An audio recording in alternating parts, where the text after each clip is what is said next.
আসসালামু আলাইকুম। রাজশাহী থেকে ঢাকা মোট 5টি আন্তঃনগর ট্রেন চলাচল করে।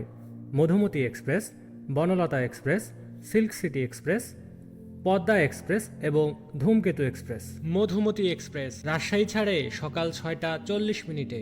রুট রাজশাহী, পদ্মা সেতু, মাওয়া, ঢাকা। সময় লাগে 7 ঘন্টা 20 মিনিট।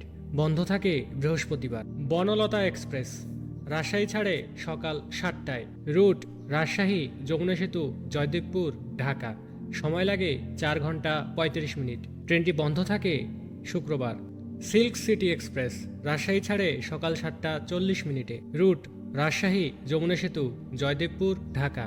সময় লাগে 5 ঘন্টা 40 মিনিট। সিল্ক সিটি এক্সপ্রেস বন্ধ থাকে রবিবার। পদ্মা এক্সপ্রেস রাজশাহী ছাড়ে বিকেল 4টায়। রুট রাজশাহী, যমুনা সেতু, জয়দেবপুর, ঢাকা। সময় লাগে 5 ঘন্টা 25 মিনিট এবং বন্ধ থাকে মঙ্গলবার। সবার শেষে ধূমকেতু এক্সপ্রেস রাজশাহী ছাড়ে রাত 11টা 20 মিনিটে। রুট আগের মতোই রাজশাহী, যমুনা সেতু, জয়দেবপুর, ঢাকা।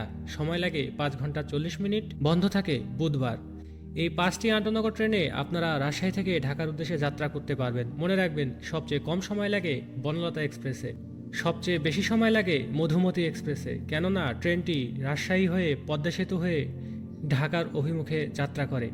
আশা করছি পোস্টটি আপনাদের অনেক উপকারে আসবে। সাথে থাকুন। ধন্যবাদ।